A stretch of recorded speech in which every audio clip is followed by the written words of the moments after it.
क्योंकि दो ज्ञानियों में कभी संवाद नहीं होता है। संवाद के लिए एक का जिज्ञासु होना बहुत जरूरी है। आप देखेंगे अगर दो ज्ञानी मिलेंगे तो कोई संवाद नहीं होगा।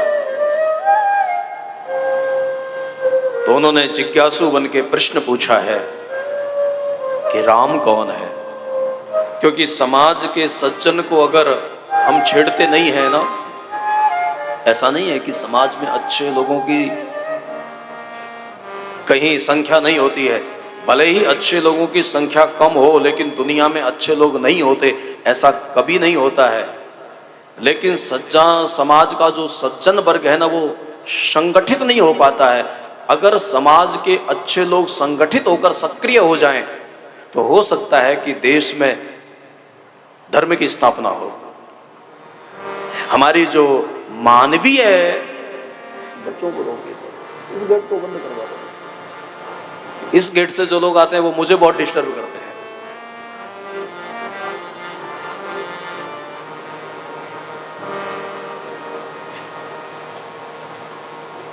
ये लोग शॉर्ट रास्ता होता है ना, और जो लोग पीछे आते हैं वो ज्यादा परेशान करते हैं। और चलती कथा में कभी इधर जाते हैं, कभी उधर जाते हैं।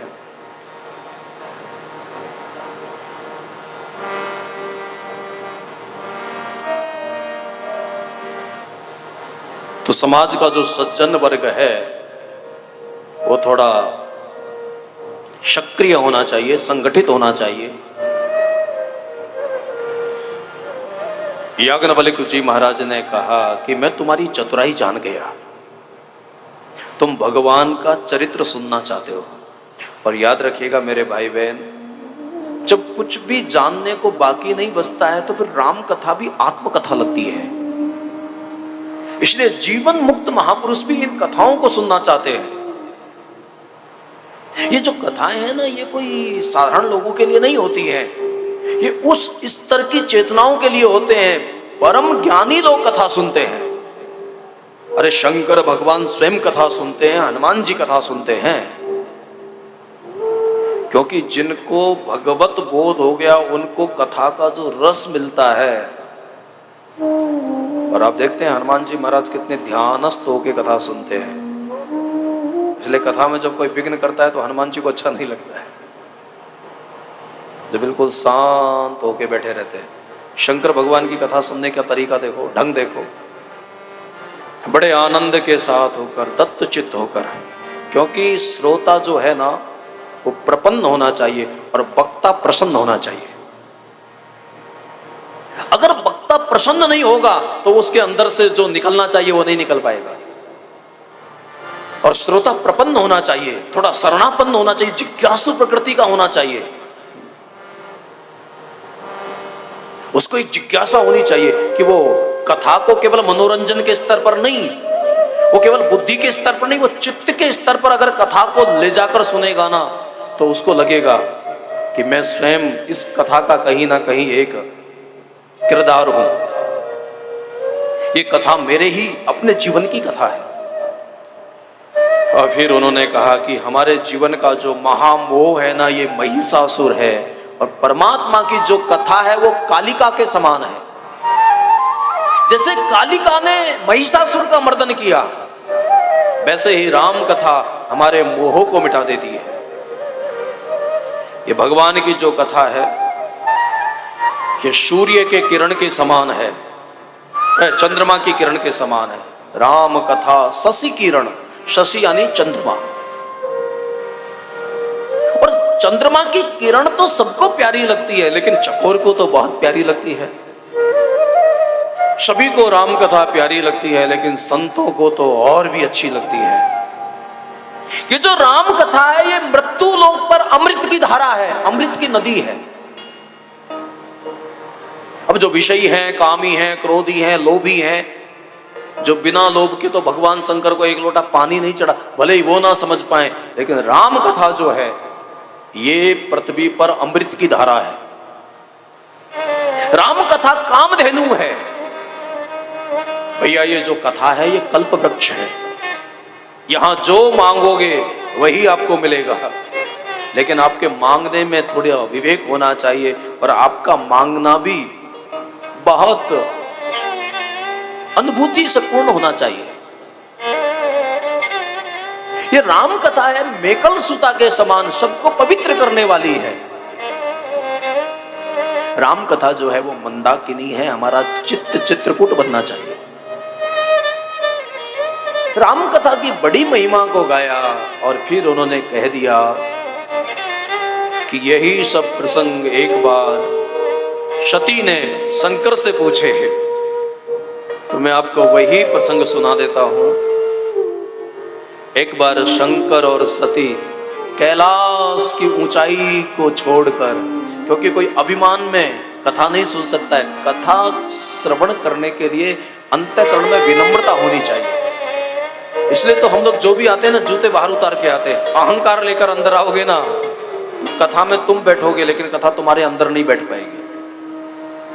कथा सुनने के लिए स्वदीनत्व भावना, एक विनम्रता के भाव से जिज्ञासु का जो अच्छे श्रोता होते हैं ना, जहां से चलते हैं ना अपने घर से, वहीं से नाम जप करना चालू कर देते हैं। जो भी इष्ट मंत्र होता है ना, उसी का राम राम राम, या जो भी उसका नमः शिवाय, जो भी उसका मंत्र होता है, जिस नाम में उसकी आस्था होती है, जहां से कथा सुनने के लिए चलता है ना, वहां से जप करना चालू कर देता है। फिर शांत आके बैठ जाता है और फिर कथा के प्रसंगों में जैसे जैसे आनंद आता है, वैसे वैसे उसका अश्रुपात चालू हो जाता है। कभी कथा में रोना आता है, कभी हंसना आता है, कभी गाना आता है, कभी नाचना आता है। चैतन्य महाप्रभु नित्य परमात्मा की कथा गाते हैं, उसमें ऐसे प्रेमी लोग बैठे रहते हैं, सबके आंखों में अश्रु बहते रहते हैं। एक बहुत अभिमानी व्यक्ति था, मैंने इतनी संपत्ति कमाई फिर भी मेरे कोई काम की नहीं, पूरी जिंदगी हाथ से जाई गुजर रही है, चलो बची है उसको तो संभालूं। वो कथा में जाता था, लेकिन मजाल है कि उसको आंसू आए। तो लोगों से सुनता था कि भगवत भजन जब अंदर से होने लगता है तो बहुत तृप्ति मिलती है, बहुत शांति मिलती है। एक बार उसने क्या किया कि ऐसे आंखों में आंसू नहीं निकलते हैं, तो कुछ आंखों में ऐसा पिपरमेंट या कुछ डाल दिया जो आंसुओं की धारा बहने लगी। लेकिन आप जानते हैं कि भाव के जो आंसू होते हैं ना, वो शीतल होते हैं, और आवेश के जो आंसू होते हैं वो गर्म होते हैं। लेकिन जब चैतन्य महाप्रभु को पता चला कि इस व्यक्ति ने अपनी आंखों को दंड दिया है, इसके आंखों में कभी आंसू नहीं निकलते हैं, सच में ये तो मेरे जीवन का अनुभव है। श्रोता बनने में जो आनंद है ना, वो वक्ता बनने में कभी नहीं है।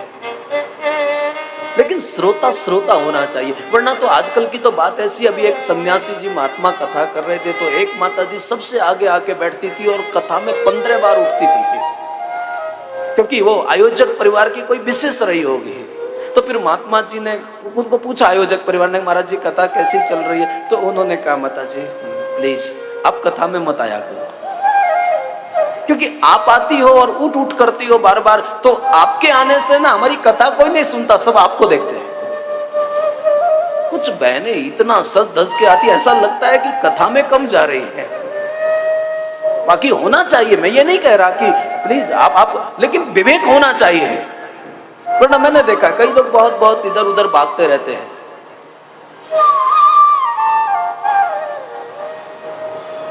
मेरे भाई बहन, कथा मनोरंजन नहीं है और कथा भ्रांति भी नहीं है, ये तो मंथन है। जितने गहरे में मथोगे ना, ये निश्चित है कि दूध के अंदर घी होता है, लेकिन दूध से दीपक नहीं जलता है।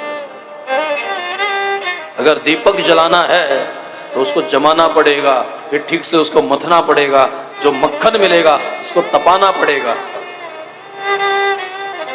परमात्मा है, लेकिन उस परमात्मा की अगर अनुभूति करना चाहते हो तो आपको साधना करनी पड़ेगी, मनोरंजन से काम नहीं चलेगा। नहीं तो पूरी जिंदगी तुम्हें ना द्वंद्व में ही रहोगे। कभी कभी तो तुमको संदेह होने लगेगा कि सच में भगवान होता है कि नहीं होता है, क्या भरोसा है। न तुम ये समझ पाओगे ना वो समझ पाओगे, और तुम जहां भी जाओगे अधूरे ही जाओगे।